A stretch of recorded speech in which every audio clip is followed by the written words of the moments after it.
Muy buenas tardes, bienvenidos, gracias por el favor de su sintonía. Damos inicios a 2x3 en Salud. Este programa que ustedes saben que lo hacemos cada semana con mucho cariño para todos ustedes. Buenas tardes, Tati. Hola, Doris, ¿cómo estás? Yo estoy bien, ¿y tú cómo estás? Bien, yo comenzando este mes de septiembre tengo la esperanza de que disminuya el calor. A mí no me gusta el calor, Doris. Está un calor fuerte, está un Entonces, calor yo bastante, tengo la esperanza porque es húmedo, como sí. un ambiente húmedo. Aunque me decía alguien que viajó a España que sencillamente no se aguanta. Dice, También. me decía, el calor dominicano no es nada con relación al calor que está haciendo, por ejemplo, en países como España. Sí. La verdad que la humanidad vive momentos muy duros con esto del cambio climático. Nosotros estamos siendo testigos de todos esos cambios, cambios. Y para mal, lamentablemente. Sí, es lo que te digo. Antes, como dices tú, ya para esta fecha generalmente empezaba a bajar un poco, pero es un calor como sofocante, es sofocante. Sí. Y escucho personas, o sea, hombres, mujeres, que dicen, sí, a veces siente uno como que se le va un poquito las fuerzas, sí. Como que, y es fruto de ese mismo calor. Otra situación, Tati, que quería comentar también es que vemos que en los últimos días se han estado inaugurando nuevos centros de salud. Ah, es verdad. Sí, vemos, por ejemplo, el hospital Marcelino Vélez Santana se inauguró con la presencia de las autoridades, el área de materno-infantil, ¿verdad? Hay que decir que es un edificio que estaba sin terminar, creo que de la gestión pasada. Sí, mucho tiempo. Mucho tiempo ese edificio. Este gobierno lo reestructuró. Así es. Hizo la reestructuración valorada creo que en casi 700 y algo de millones de pesos. Caramba, pero ¿cómo se cuentan mucho los millones dinero, en el gobierno para una reestructuración? Mucha inversión y también inauguraron o abrieron las consultas, ¿verdad? O parcialmente, sí, la consulta parcialmente. Del Hugo Tolentino Dit, ¿verdad? No, Mario Tolentino perdón. Es que eran hermanos. Hermanos, siempre confundo el nombre de Mario, que era médico. Mario Tolentino Dit, un neurólogo. Este hospital tuvo dos nombres. Primero fue Nelson Astacio, que fue un reputado investigador dominicano. Y después pues le cambiaron el nombre. Había unos revolú ahí como hasta de congreso, de eso, por el de Mario Tolentino. Vimos las consultas iniciando, pero de manera muy tímida. Porque la verdad que pienso yo, aunque el país, este es un país con una carga de enfermedad muy alta, si tú no conoces a nadie en un hospital, como que aparecerte a buscar servicio tan rápido así, entonces la gente está yendo como muy tímidamente. Son las consultas las que se han abierto nada más. Hasta el momento. Están todavía calibrando equipos, arreglando cosas, es una obra que todavía no está concluida del todo. Es una obra que fue concluida por los Brea, que fueron los mismos constructores de ese complejo hospitalario en Ciudad de la Salud. Bueno, ojalá y se pongan en funcionamiento, te lo digo porque mira, el Padre Villini está todavía funcionando, no a toda capacidad. Pero lo mismo tenemos en el Luis Eduardo Aybar, la ciudad sanitaria, Luis Eduardo Aybar, una mega obra que se construyó también con muchísima inversión, pero también está a media capacidad, a menos de media capacidad. A un cuarto de capacidad operando, sí. Y entonces vemos que también se introduce ya el Mario Tolentino Dit. Ojalá y se pongan en funcionamiento y uno quisiera que, como dices tú, bueno, tímidamente, que no tengan que llenarse los hospitales, porque eso nos dice, mientras más lleno está un hospital, nos dice que más necesidades de salud tiene la población dominicana.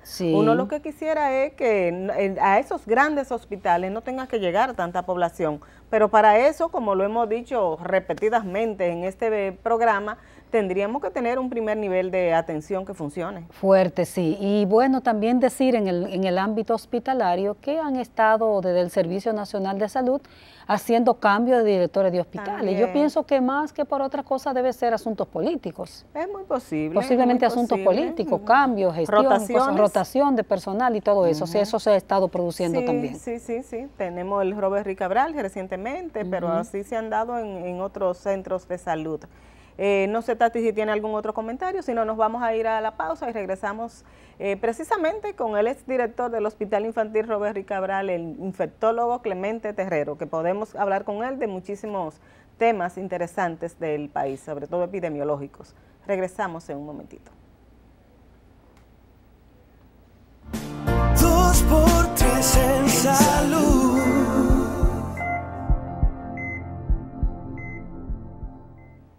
Gracias por continuar con nosotros en 2x3 en Salud, y es un verdadero honor, un verdadero placer, después de mucho tiempo que no está aquí, así es, tener con nosotros al doctor Clemente Terrero, un prestigioso pediatra primero y después infectólogo, quien siempre nos ha ayudado a Doris y a mí, a muchos periodistas, a alimentar nuestras historias con datos. Muy buenas tardes, doctor Terrero. Buenas tardes, muchas gracias por invitarme a su programa. Hace mucho que no venía. Buenas tardes, Clemente. Sí, la verdad que sí, tenía mucho tiempo, extrañaba el programa. Qué bueno, que duró 3 años dirigiendo el hospital Robert Reed Cabral, y en ese tiempo no daba mucho la... Y nosotras también te extrañábamos porque tú siempre, como decías Tati, siempre aportas mucho a nuestras historias. Clemente, y por ahí queremos empezar. Precisamente, el país acaba de enfrentar las lluvias e inundaciones dejadas por la tormenta tropical Franklin, que recién pasó por el país, y sabemos lo que eso implica en materia epidemiológica para un país.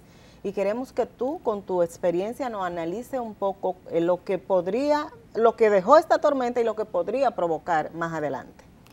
Bueno, lo primero es que la tormenta dejó cosas buenas, como por ejemplo el agua, vamos a tener abundante agua, que había una gran escasez. Sí, las presas estaban... Las presas estaban bastante... No disminuyó el calor. No disminuyó el calor, exacto, pero también trajo consigo secuelas importantes, como por ejemplo daños, inundaciones, a la producción agrícola y también inundaciones en los barrios, en las comunidades, que son un factor de riesgo para la salud. Veíamos los jóvenes bañarse en medio de esos charcos de agua contaminados que arrastran consigo diferentes gérmenes, microbios, que al final y al cabo van a impactar la salud de una parte de esa persona o de esas personas en sentido general, porque son agua contaminada, vienen bacterias, vienen virus, vienen parásitos, y eso en realidad puede afectar la salud. En segundo lugar, también esas aguas contaminadas también pueden afectar, contaminar las aguas de ingestas, de consumo diario humano. Y eso también puede afectar la salud de las personas. Las inundaciones ayudan a la proliferación de la leptospira, que es una bacteria bastante agresiva, que hay que tener pendiente de lo que puede pasar en los próximos días, precisamente con la aparición de esos casos. Las enfermedades gastrointestinales, las enfermedades respiratorias. Y también, bueno, a propósito de lo cual, que hemos estado viendo cierta actividad en ese caso, tenemos la problemática del dengue. Ajá, sí. Antes de entrar al dengue, que él solo es un tema, solamente con el tema dengue vamos a abundar más, ¿cuáles específicamente enfermedades y a partir de cuáles gérmenes pueden desarrollarse post esta situación que hemos tenido con el clima?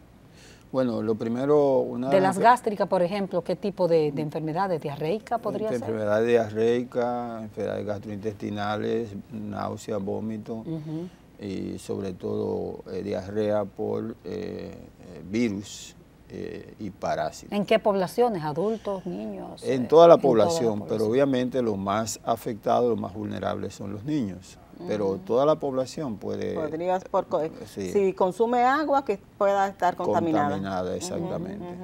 Esa es una enfermedad muy importante en la población. También otra, bueno, hemos tenido experiencia en la República Dominicana con las inundaciones, es la leptospirosis. Sí, recordamos, aquel brote que surgió a raíz de la tormenta Olga y Noel. Exactamente. Eso fue en el 2007, si no me equivoco. 2007, exacto, que bueno, fue bastante impactante. Nunca antes en la historia, por lo menos así moderna, la República Dominicana había vivido una situación como la que vivió en ese momento con la leptospirosis. Recuerdo que hubo muchas reuniones de las autoridades del Ministerio de Salud Pública y hicimos reuniones precisamente en el Hospital Luis Eduardo Aybar, antiguo Morgan, que era el centro exacto de atención importante porque esa enfermedad afecta más a las personas mayores. Y la mayoría de los pacientes iban a parar a ese centro hospitalario, aunque en el hospital Robert Reed Cabral también recibimos casos. En esa época nosotras veíamos un paciente, íbamos mucho con el entonces ministro de Salud, que era el doctor Bautista Rojas Gómez, íbamos en la mañana y veíamos 3 pacientes graves y allá al mediodía habían muerto. Fue una situación, murieron porque la mortalidad es alta. Creo que murieron cerca de 100 personas. Los registros indican sobre los 100 fallecimientos y más de 1000 afectados. Sí, es una cosa muy horrible. O sea, que cualquiera no quisiera volver a ver una situación así. No, bueno, y en todo caso, aunque no sea en la misma magnitud, sí estar pendiente y en vigilancia frente a cualquier paciente que presente esos síntomas, porque la enfermedad es muy grave. Iba a preguntar justamente eso, Clemente, ¿por qué es tan mortal la leptospirosis? ¿Por qué muere tan rápido? ¿Qué pasa con esa bacteria? Porque es una bacteria gram negativa y produce toxina. Y esa toxina realmente, enterotoxina le llaman, son de las toxinas más letales que puede afectar al ser humano. Y de rápida evolución. Evoluciona rápido, de deterioro del pulmón. ¿Qué afecta el pulmón. ¿El pulmón? El sistema cardiovascular. Wow. Y te lleva a choque rápido y a muerte. Se habla de más de un 40%. Se habla de más de un 40% de mortalidad, me parece a mí, en caso de la leptospirosis. Sí, es bastante agresiva. Y mucho más agresiva que el dengue. Y específicamente, nosotros siempre cuando escribimos hablamos de las ratas, el contacto con la orina de las ratas, pero ¿cuáles son los agentes transmisores realmente? Las ratas, los perros. Los perros. Sí, ¿Pero qué? ¿Una persona tiene contacto con la orina de perro? Con la orina de los animales. El principal animal, el más efectivo es la rata, porque es el que concentra mayor cantidad de bacterias en la orina y por cada evento urinario, muchísimas bacterias de esas son excretadas. ¿Y por dónde entran esas bacterias, esas contaminaciones a los seres humanos? Por la piel. Por la piel. Puede ser gastrointestinal, pero la piel. ¿Tiene que tener alguna lesioncita? Los seres humanos siempre tenemos algún rasguño por cualquier cosa. Sí, y como son microbios. Yo recuerdo un caso que me llamó mucho porque era una joven ejecutiva bancaria de 27 años que tomó un refresco, una lata de refresco, no sé si recuerdas ese caso, Dori, un refresco, una lata de refresco y sin lavar. En la tapa. En la tapa estaba la orina de la rata. ¿Eso también es probable? Eso sí, exactamente. Puede ser por vía gastrointestinal, pero también por la piel. La más frecuente es la piel. Por la piel. Y esos síntomas característicos, porque como estamos en este momento de alto riesgo, como dices tú, para cualquier persona que tenga un síntoma rápido y pueda acudir rápidamente al médico, porque si se trata a tiempo, pues no tiene por qué terminar en desenlace fatal. Sí, son los síntomas muy parecidos al dengue. Muy parecidos. Lo que pasa ¿Pero es no son más agudos? No. No son más agudos que el dengue. El dengue, por ejemplo, en los primeros 3 a 5 días la fiebre cae, pero en la leptospira no. Entonces ahí... Empieza con fiebre la leptospira. Malestar general y sobre todo dolor muscular en la pantorrilla más específico. Y además en los estudios de laboratorio, una diferencia es en cuanto a los glóbulos blancos, que en el dengue caen, la leptospirosis suben. Suben, ok. ¿Cuál es el tratamiento específicamente para que hablemos de esta enfermedad que, como dice Dori, pues nos acecha por la situación? ¿Con qué se trata? Con penicilina. Ah, tan sencillo como eso. Penicilina. Esa es la profilaxis que se debe hacer. Es que doxiciclina. La doxiciclina es la profilaxis. Y se trata con penicilina. Con penicilina, un derivado penicilina. Entonces, Clemente, es importante que el personal de salud esté pendiente o tenga presente esta enfermedad en este momento, cuando llegue un paciente quizás con esas características que tú señalas. Precisamente en la clínica tengo un paciente ingresado que estaba más o menos, porque tenía 6 días de fiebre, que no es muy común el dengue. Cuando tú tienes 6 días de fiebre, tú tienes que decir, hay que pensar en otras cosas. Entonces, uno que otro pruebas inflamatorias, indicadores inflamatorios, estaban alterados. Estaba bastante alerta pensando en la posibilidad de descartar una leptospirosis. ¿Cuál es el médico tratante o el equipo de médicos, de personal de salud, para ser más concreta, tratante de la leptospirosis? Generalmente los infectólogos, los internistas, son lo más indicado, pero bueno, en todo caso, cualquier otro médico, en el caso de los niños, un pediatra, pudiera manejar el caso, claro, con cierto expertise que tenga, porque se le escapan muy Pero además fácilmente. se interconsulta, ¿no? Siempre se hace si yo soy un médico general y me llega un caso y sospecho, debo llamar al especialista, ¿no? Es lo que debe hacer, es lo que debe hacerse para protección del paciente y del personal médico. Y del personal. Por ejemplo, si maneja mal a un paciente porque no tiene el expertise, porque no tiene los conocimientos, entonces se lo puede arrastrar a una demanda. En esa ocasión recordamos, como decías tú muy bien, Clemente, que el hospital Luis Eduardo Aybarel, el centro, todo el que tenía esa enfermedad lo trasladaban, lo referían allí. ¿Esta enfermedad la podemos tratar en cualquier centro? ¿Hay un centro específico aquí que la gente, que se sepa que ese tiene el mayor expertise para tratar este tipo de pacientes? Pero tú me vas a responder eso, Clemente, después de esta pausa. Regresamos en un momentito. 2x3 en salud.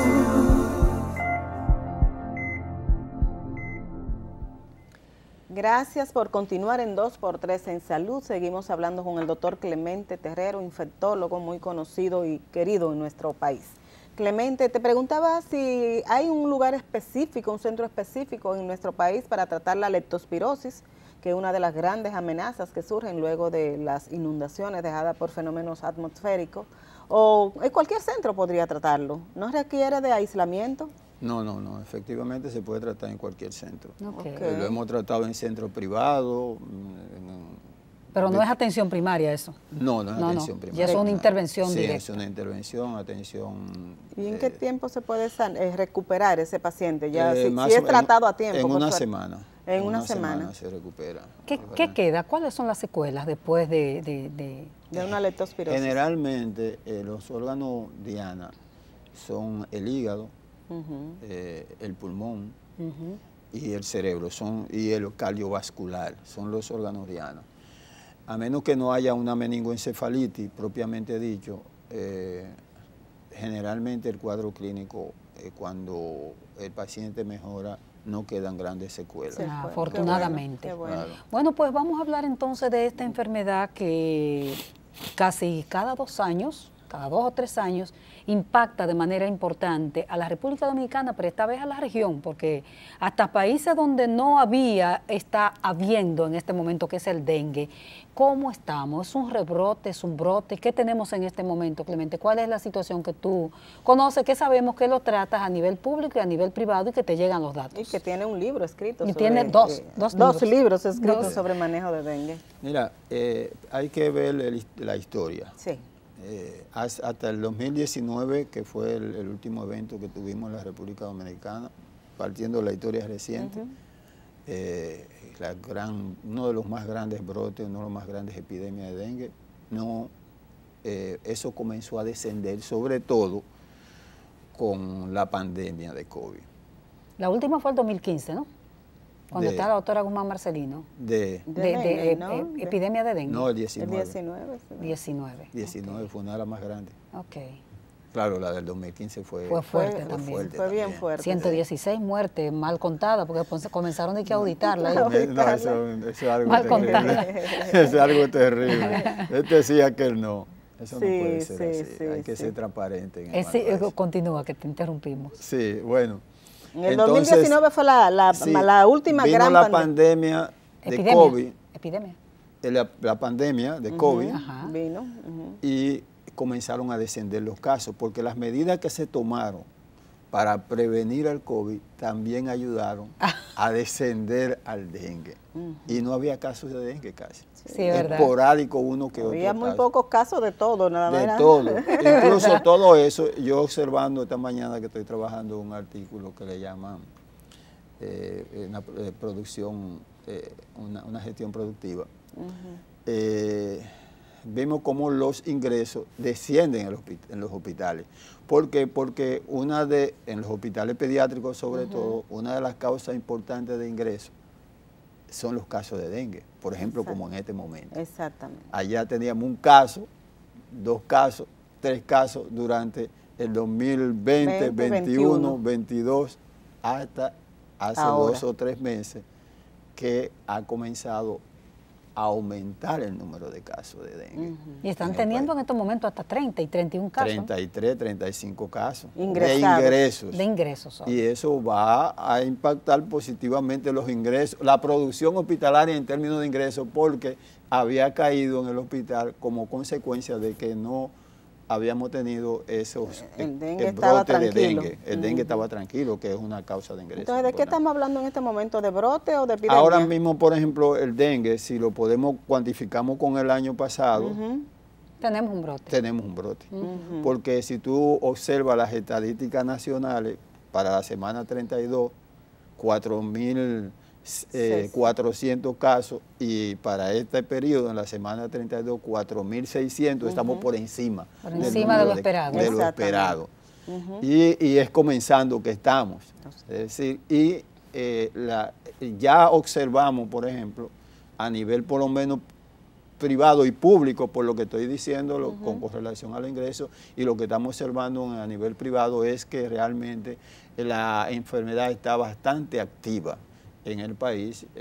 Bueno, siempre tengo 3, 4 y 5 pacientes ingresados a nivel privado, cuando eso no ocurría antes. O sea, en los niños, en los niños está atacando. Y en adultos. En adultos también. Y si estamos hablando que un hospital emblemático como el Robert Rick Cabral ha llegado hasta 35, por lo menos hasta la fecha de hoy. Sí, eso ingresados. Estamos hablando de cifras importantes. Claro, Tengo entendido que el Hugo Mendoza también tiene. Claro, el Hugo Mendoza está recibiendo muchos casos, porque ustedes saben que el Hugo Mendoza está radicado en una zona muy poblada.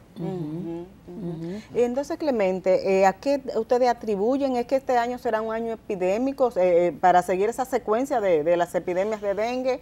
La tormenta va a ser se convertirá en un caldo de cultivo para que esto siga aumentando. Sí, la tormenta va a ayudar. Va a que eso incremente aún más. Sí, pero lo que pasa es que hemos vuelto a la normalidad. Y la normalidad en países como el nuestro es un factor de riesgo para ese tipo de enfermedades por una situación epidemiológica que tiene que ver con el dengue.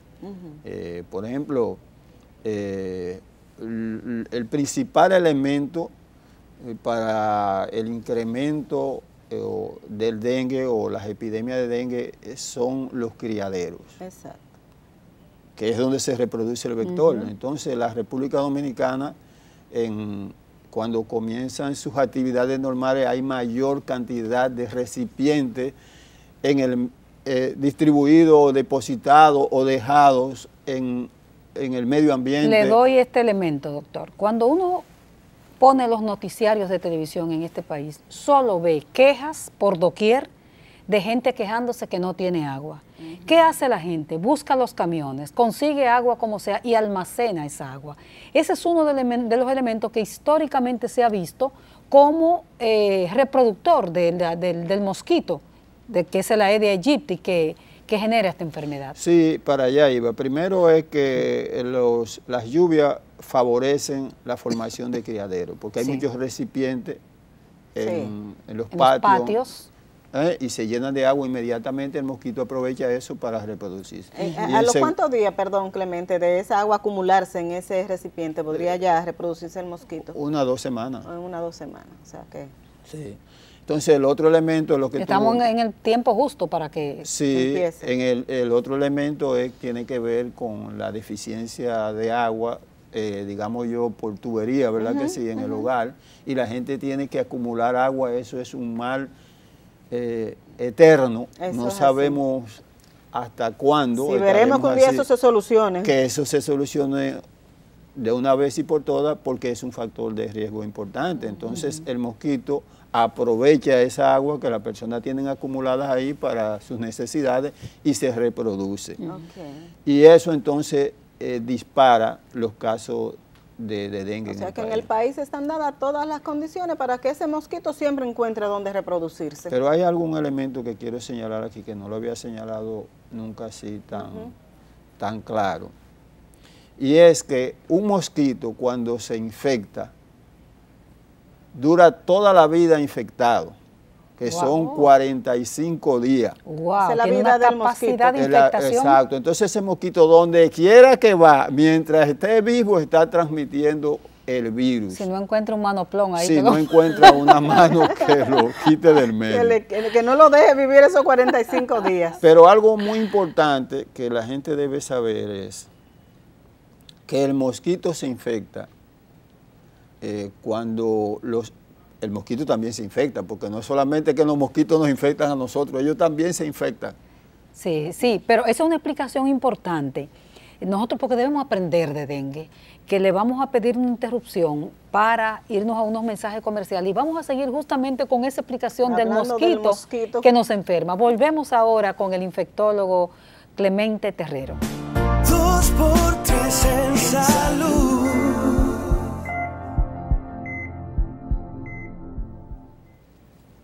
Cuando nos fuimos a la pausa, el doctor Terrero estaba hablando de esa capacidad de infectación del mosquito que produce el virus de la Aedes, o que transmite, mejor dicho, el Aedes aegypti, porque el mosquito también se enferma. Explíquenos eso, doctor. El mosquito se infecta de la sangre de la persona, buscando alimentarse o buscando sangre para reproducir sus huevos, para madurar sus huevos, proteínas para madurar su huevo. ¿Y qué pasa? Que el mosquito se infecta durante 5 días. O sea, cualquier mosquito que pique a una persona se va a infectar durante 5 días, que es la fase virémica en las personas. O sea, una persona dura 5 días con el virus, con esa capacidad de transmitir el virus al mosquito. Entonces, cuando un mosquito se infecta, dura 45 días transmitiendo. O sea, si tú sumas, es un tiempo bastante largo en la cual se puede ir produciendo la transmisión. Pero si 10 mosquitos pican, vamos a suponer a 10 personas, esos mosquitos 10 tienen la capacidad de infectar a 10 personas. Pero 10 personas, ¿eh? Y si 10 mosquitos pican a esas 10 personas, eso se multiplica por 100. Y así sucesivamente. Por eso es que las epidemias crecen tan rápido y son tan intensas. Por esa doble capacidad de infección del mosquito a la persona y de la persona al mosquito. Una curiosidad, Clemente. ¿Todos los Aedes aegypti tienen el virus, están infectados o otra cosa? Si de este pocito nacen 30 mosquitos, vamos a suponer, ¿esos 30 tienen el virus o cómo se le desarrolla? ¿Por qué se le desarrolla el virus al mosquito? No, el mosquito nace sano. ¿Y de dónde lo adquiere? De la sangre de la persona. Pero yo lo tengo. ¿Y esa persona, ¿las personas viven con ese virus dentro? No, es un periodo transitorio. Lo que pasa es que le digo que como es un periodo tan largo, de uno a otro, entre la persona al mosquito, se mantiene una cadena. Te parecería la pregunta de quién fue primero, el huevo o la gallina. O sea, el mosquito siempre se va a infectar de un ser humano. Sí. Y ese ser humano a su vez se infecta de un mosquito. Exactamente, es una cadena. Es una cadena. Pero no se sabe de dónde nació primero. No se sabe. Eso está ahí, eso está ahí. Como diría el doctor Robert Paulino, si hubiésemos descubierto eso, nos dan el Nobel. Exacto, eso está ahí. Okay. Pero eso es una situación bastante difícil de enfrentar por un problema de hábito. Culturales. Cultural, exactamente, y de higiene y de educación.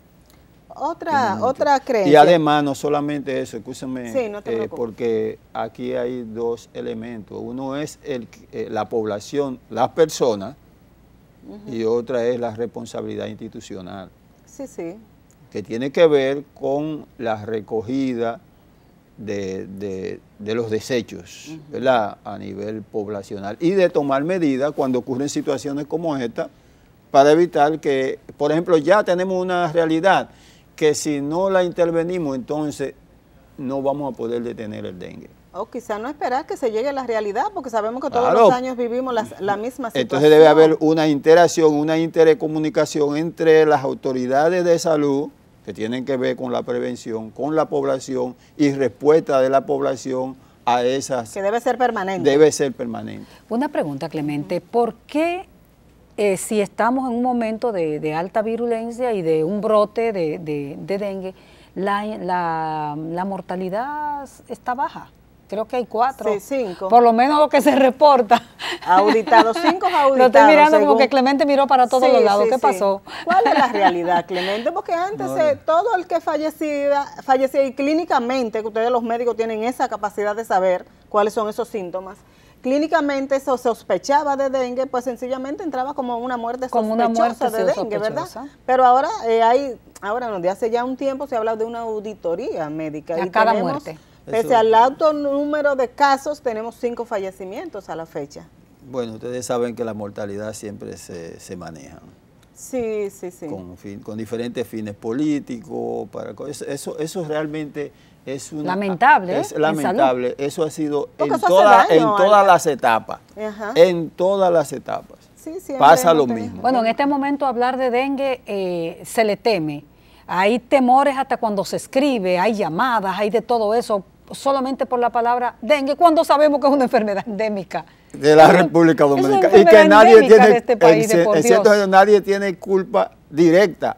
Aunque de forma indirecta. Sí, hay responsabilidades. Hay responsabilidades, porque, por ejemplo,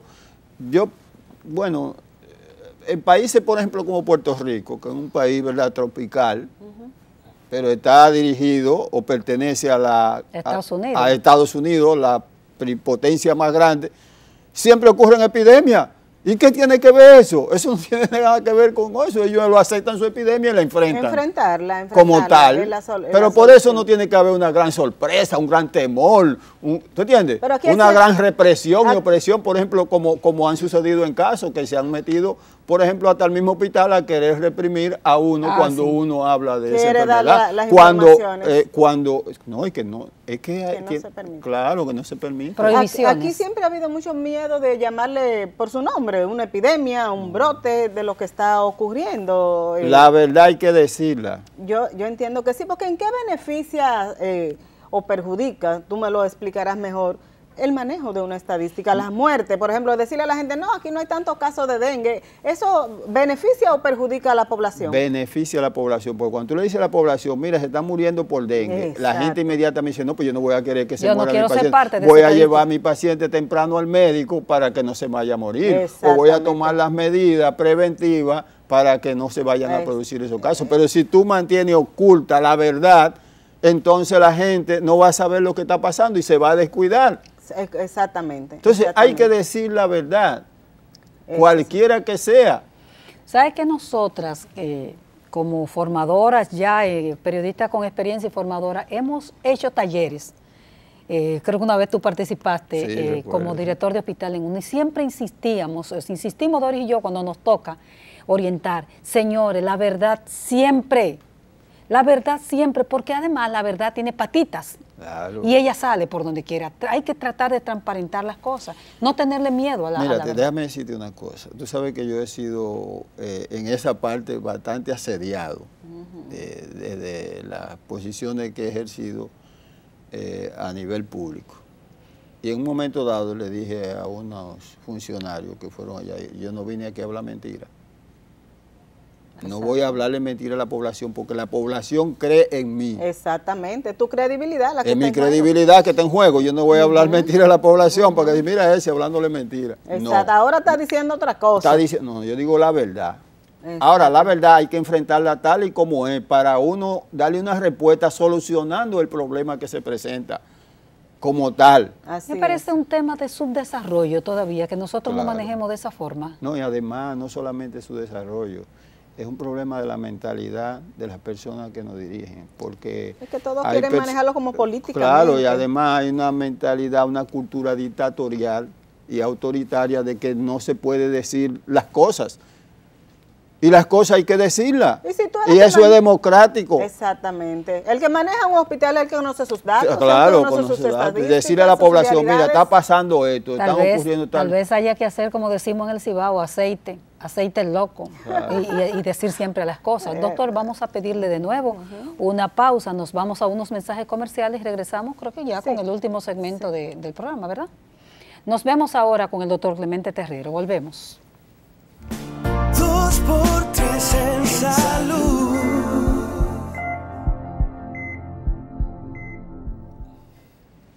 Seguimos con el doctor Clemente Terrero, infectólogo. Clemente, para terminar con el dengue, que es una enfermedad que aunque la tenemos todos los años, pero siempre genera muchas inquietudes. Vamos a decirle a la población cuáles son esos síntomas característicos por si se presenta en la familia que vaya a su médico y cómo prevenirla. O sea, cuáles son esas acciones específicas que como familia tenemos que adoptar nosotros mismos para solucionarlo. Sí, mira, déjame decirte que hay mucha gente preocupada por el dengue en el país. Incluso he recibido llamadas de personalidades importantes cada vez que tienen algún familiar afectado, y yo mismo he tenido que ir a la clínica. En el día de ayer tuve que ir en la noche precisamente por un hijo de una persona vinculada a la institución donde laboro. Para darles respuesta. Hay mucha preocupación. Mucha preocupación, o sea, y con razón. Con razón, más que suficiente, claro. Porque hay que decir que el dengue mata. El dengue mata. Lo dices tú en uno de los capítulos de tu libro, el dengue mata. El dengue mata. Oye, olvídense de eso, el dengue mata. Exactamente. Entonces, si mata, yo tengo que tratar de evitar que la persona mía, el dengue la mate. Exactamente. Entonces, hay mucha preocupación en la población. Y obviamente con lo que está pasando ahora, que hay que decirle a la gente que sí, que el dengue está en actividad, que hay una gran actividad de dengue en el país, que está activo y que tienen que tenerlo presente. Perfecto. Y que cualquier persona que presente fiebre en este momento, dentro de otras enfermedades, la primera que hay que tener en cuenta es descartar ese dengue. ¿Es una fiebre repentina? Es una fiebre elevada, una fiebre intensa, que está acompañada de malestar general, de dolor de cabeza. ¿Los ojos se ponen rojos? Y sobre todo dolor retroorbitario, dolores musculares, mal estado, decaimiento, falta de apetito. Esos son los síntomas iniciales. Doris decía de esas dos preguntas, pero a mí se me ocurre añadir otra, el tratamiento, porque también es importante cómo se trata el dengue. Hay gente que puede fallecer porque lo están tratando de manera inadecuada. Claro que sí. Recuerdo una vez que era que lo exageraban de líquido. ¿Cómo es en un experto como Clemente Terrero que se debe tratar esta enfermedad? La principal causa es la falta de líquido, el manejo tardío. Por ejemplo, llevan al paciente tarde al médico, pero más que eso... o lo llevan temprano y no lo reconocen la enfermedad. Exactamente, más que eso entonces, el temor al manejo de líquido del parte de los médicos, porque eso sí yo lo he visto en muchos casos, que el médico tiene temor de ponerle líquido porque cree que lo va a encharcar, y entonces ahí el paciente entra en insuficiencia cardíaca por falta de líquido y eso lo mata. Cuando tú quieres venir a actuar, ya los daños que se han producido al interior del organismo de esa persona son tan importantes que muchas veces no puedes sacarlo. ¿Y qué dice el protocolo? ¿Cómo es? Entonces, ¿qué cantidad es que hay que darle? En la última edición, que fue precisamente en el 2016, que trabajamos el protocolo del dengue, el manual de dengue, tiene los cálculos de cómo se deben usar los líquidos. Creo que es uno de los trabajos más minuciosos. Más minucioso, exactamente, y mejor elaborado de todo, porque se han hecho varios, pero en esta ocasión fue un equipo bastante bien concienzudo que trabajó eso, no personas que tenían prejuicios, porque los anteriores eran con mucho prejuicio. Y ese, por suerte, no se ha modificado. Si tú te apegas a ese manual, tú no tienes problema. Pero parece que se ha aprendido algo de dengue, porque nosotras en nuestra historia como reporteras recordamos que cada vez que había una epidemia de dengue traía un experto de Costa Rica, de Cuba, ¿te acuerdas que eso se hacía mucho? Gente inexperta a veces, que ya no habían manejado dengue. Exacto, que no había la experiencia de los médicos nuestros. No, y no solamente eso, sino que teníamos en contradicción. Por ejemplo, nosotros tuvimos la oportunidad de manejar la primera epidemia de dengue en la República Dominicana. ¿En qué año fue ese tiempo? 93. En el 93. Nosotros estábamos en una comisión de capacitar a los médicos a nivel nacional. Yo era el que hablaba de la parte clínica y del manejo. Y entonces cuando llegó la primera epidemia ya teníamos preparación para manejar y lo manejamos bastante bien. Claro, no como lo vamos a manejar. Se manejan ahora. Maneja ahora, porque era aprendiendo que estamos, exactamente. Claro. Pero eso ha ayudado mucho, como tú dices, en cuanto al manejo del dengue. ¿Los médicos jóvenes se han ido actualizando con este manual nuevo? Es que tienen que irse, eso tiene una porque actualización forma permanente. parte de nuestras enfermedades. Es actualización permanente. Clemen, como decimos nosotros, Clemen. Sí. ¿Y cuáles son los órganos que toca este virus también? Tal como decíamos en la leptopira, en la leptopirosis. ¿Cuáles órganos toca? ¿Por qué es que es tan mortal también el dengue? Sí.